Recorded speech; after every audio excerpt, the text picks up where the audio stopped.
If I start to go off the rails, just give me that look when I'm talking too much. I'm trying to count the themes that come from the gospel lesson today, and in those short 7 verses, I think I'd find power, strength and weakness, courage, persistence, faithfulness, struggle, salvation, and rescue. So much packed in the concise Mark.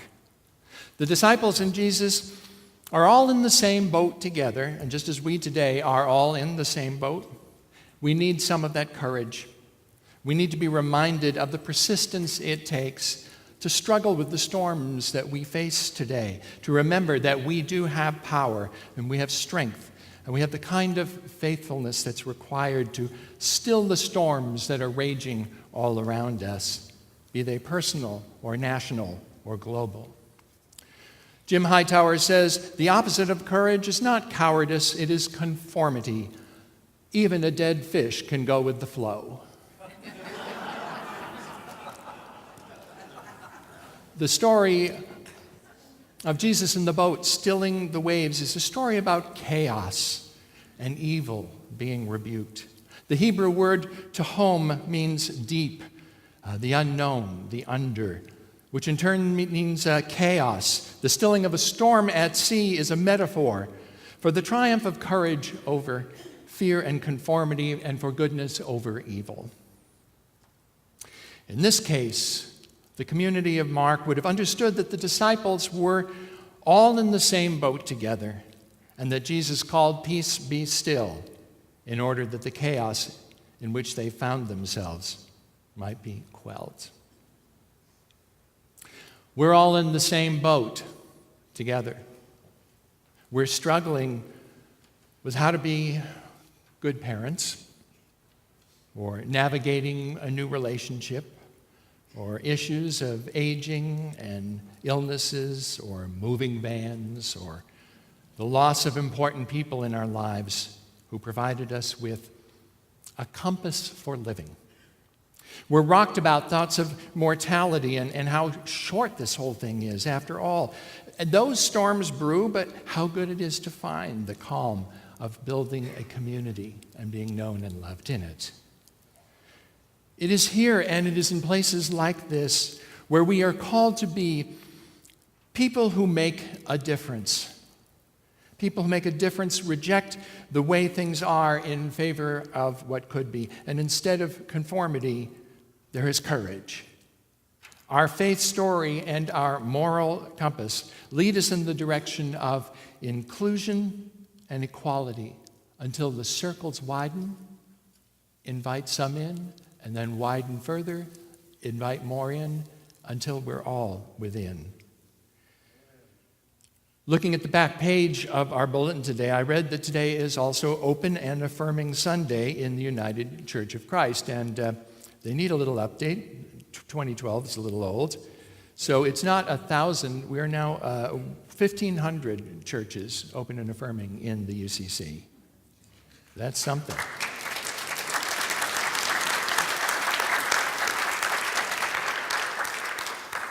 Six of our Orange County UCC churches marched together in the Pride Parade yesterday. The waves that we were given out were pretty much returned in kind from the parade goers. The Episcopal and the Unitarian churches also had a good showing.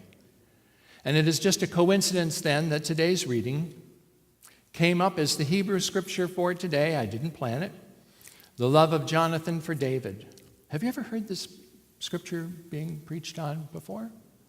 I hope positively. I hope it was here. I'm sure that in most churches today, though, this particular scripture has been intentionally omitted or taken apart carefully to show how this love of Jonathan for David wasn't what it strongly appears to be by means of pastor-splaining the gay away. It says, the soul of Jonathan was bound to the soul of David. Jonathan loved him as his own soul. Then Jonathan made a covenant with David because he loved him as his own soul. And Jonathan stripped himself of the robe he was wearing and gave it to David and his armor and even his sword and bow and belt. And I don't know about you, but it sounds kind of gay to me.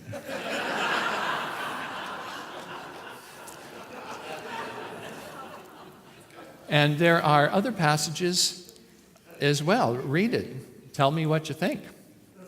But the fact that we can read it and talk about it in this place, and hopefully places like this, is a part of what helps us to give a welcome to a community that was being ostracized by the church. And you know this very well. Many of you were here for several of those battles. How many stories have you heard about people who were asked to leave their church? How many told them they needed to change who they were or to hide who they were in order to make others comfortable? What about needing to do a memorial service for an LGBT person? You took a real risk here in Orange County 20 years ago to go to a pastor's doorstep and say, could we have a memorial here? So after church today, we're going to have a celebration of our administrators, 18 plus years on the staff of this church. Michael and David, we love you.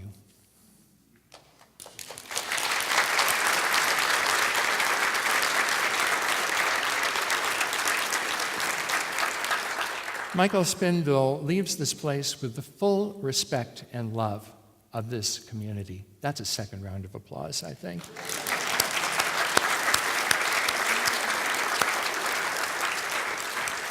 When the new extension on our building is finished, you will see his hand in every appointment and every detail. Michael has seen to every aspect of calendaring our spaces, keeping us together, helping us out with our projects, and saying no firmly without anyone taking it personally. That's a gift. Michael has an eagle eye on our office expenses, and he strives to come in under. So this is the one story I will tell. When I arrived 12 years ago, I needed to put out some envelopes, just send a little mail, try to get in touch with some of our folks who maybe had drifted away. And I asked Michael for one of those self-inked address stamps. And he said, no, it wasn't in the budget. They cost $14.95. And so he left the drawer unlocked for me to be able to use his stamp until he locked it up at the end of the day, which was not the end of my day. The following January, I was given my own stamp. It still works, Michael. But see, the reason Michael came here and got involved and stayed was because he was looking for a church. He was looking for a place where he could have a memorial service for someone he loved very dearly. And this church, again, 20 years ago in Orange County, not only said yes without hesitation, but just gave him the key. You imagine? Just gave him the key. I'm not sure I suggest we do that today, but I think it's a really wonderful thing. Michael and David are witnesses to the welcome that we profess to be capable of extending. And being, deeply loved by someone gives you strength, while loving someone back deeply gives you courage. Strength and courage are not in short supply for your journey.